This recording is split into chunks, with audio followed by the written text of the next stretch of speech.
네, 이제 주말이 됐으니까 N1에 대해서 한번 볼게요. 요봉에서 이제 그 엔화의 4년간의 장기 하락이 마무리가 됐고 상승으로 변했습니다라고 이제 말씀을 드렸고요. 그래서 요 종가 밑에 여기 종가 밑에 약 한 950원 밑에서는 계속 분할로 매수해도 될 것 같습니다. 해서 실제로 이제 저는 이제 매수를 했어요. 매수를 하고 또 내려오면 더 살 생각이 있는데 내려오진 않고 있고요.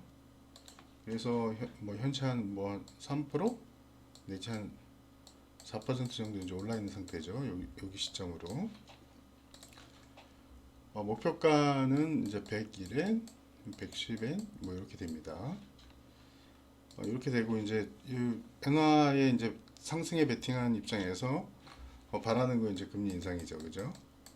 금리 인상을 하게 되면은 엔화가 더 강세를 가지게 될 거다라고 이제 생각을 하지만 일본 정부 입장에서는 이 금리 인상이 쉽지가 않아요. 그래서 뭐 계속 이제 뭐 금리 인상을 이 압력은 많은데 그런데 주저주저 하고 있죠. 근데 그 이유가 미국과의 관계, 그다음에 엔캐리 트레이드 특히 뭐 이런 것들 때문에 그렇거든요. 이제 일본의 그 이제 우에다 총재 있죠. 뱅크 오브 재팬에 그 양반이 뭐라고 얘기를 하냐면 자기네들 관심사는 이제 인플레이션 관리 얘기를 한 2%에서 할 거다. 그다음에 경제 성장, 경제 성장이 유지가 돼야 된다. 그래서 이 두 가지 조건이 만족되면 금리를 인상할 수도 있다. 근데 현재 이제 인플레이션이 어, 3% 정도 되거든요. 그러니까 이제 3% 정도가 돼서 금리 인상의 압박은 좀 있죠. 그렇죠? 그다음에 경제 성장은 잘 모르겠어요. 여기 지금 관세 전쟁 때문에 그걸 좀 약간 왔다 갔다 하는 것 같아요. 그런데 뭐 이제 그 경제적으로는 미국 10년물 채권 금리 있지 않습니까? 일본 10년물 채권 금리가 사실은 이제 그 금리의 기준이 돼요.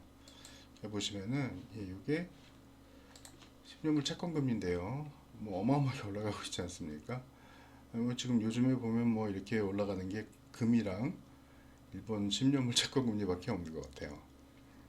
지금 벌써 금리는 0.5%인데 지금 1.59%까지 올라가지 않았습니까?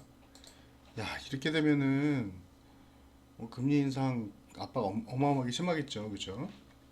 그래서 이제 하고 싶은데 지금 만약에 일본이 금리 인상을 해버리잖아요.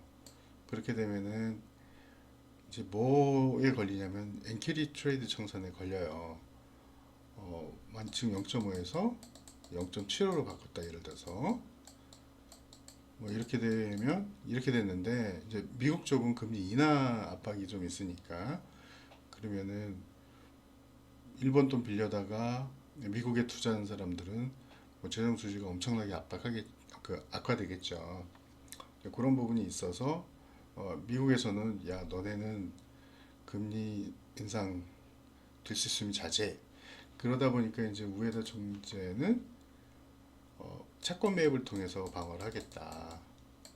그래서 채권 매입 얘기를 많이 합니다. 만약에 10년물 채권 금리가 너무 올라가면 채권 매입을 통해서 끌어내리겠다. 이런 얘기를 하고 있습니다. 뭐 그래서 이제 일본 그렇다면 이제 그 미국 금리랑 일본 10년물 채권 금리가 연관이 있다는 거잖아요. 환율을 한번 이제 볼까요? 현재까지 달러 N은 162엔을 고점으로 해서 조정을 받기 시작했어요. 기술적으로도 단기 추세선을 못 올라가고 있죠. 그래서 박스권 이렇게 이제 보시면 되고요. 그 다음에 최근에 단기적으로 추세는 어떻게 되냐면 이렇게 됩니다. 150엔을 했어요. 단기 붕괴, 그 다음에 목표가 도달했다가 다시 붕괴하고 나서 밑에가 146엔이에요.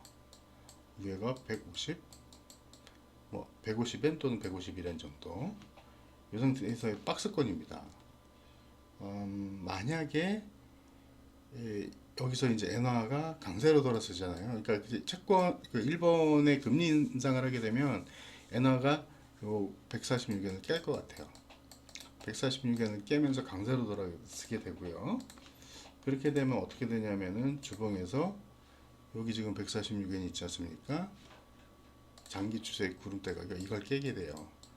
그러면 이제 완전히 엔강세로 돌아서게 되고, 엔강세가 되면은 엔케리 트레이드 청산의 그 위험성이 점점 커지게 되죠. 작년 8월처럼. 그렇게 되면 주식시장이 엄청나게 붕괴를 할 가능성이 매우 크죠. 그런 상황이 돼요. 그래서 이거를 지켜야만 돼요, 미국은. 그러니까 이제 미국은 보통 보면 전 국민의 한 45% 이상이 주식 투자를 하고, 그 다음에 그 고령자들 대부분이 배당을 받아서 이제 생활을 하거든요. 그러니까 미국은 주식시장을 붕괴시키면 안 되는 나라예요. 그래서 이제 그 폭락하면 안 되죠. 장기 하락으로 넘어가면은 안 되는 거죠. 그래서 이제 반드시 지켜야 될 마지노선이고, 만약에 이제 만약에 그 붕괴하고 나서 크게 하락을 하게 되면 외교적으로나 또는 미국 국내적으로 이제 뭔가 조치가 있을 것 같습니다. 예를 들어서 금리를 인하하게 되겠죠. 그죠? 근데 금리를 인하하게 되면은 이제 일본 금리를 올리잖아요.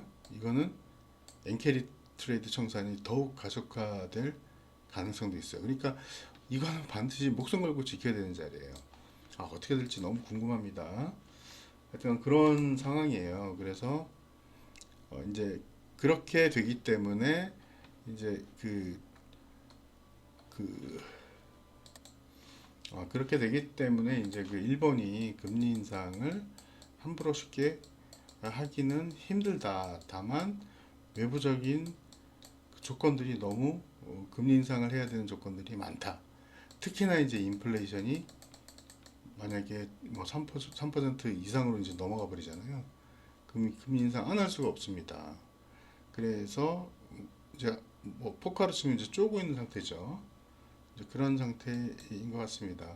하지만 기술적 분석으로 보면은 이제 금리 인상을 안 하더라도 기대적으로는 금리 인상을 일본이 하는 것이 시장에 많이 반영이 돼 있습니다. 그래서 지금 추세는 계속 상승으로 유지가 되고 있는 거고, 기술적 분석으로도 이제 그렇게 이제 볼 수 있는 거죠. 뭐 기술적 분석을 먼저 본다면 금리 인상을 언젠가 할 것 같아요. 뭐 그 결과는 뭐 여태까지 말씀드린 부분을 유추해 보시면 될 것 같고요.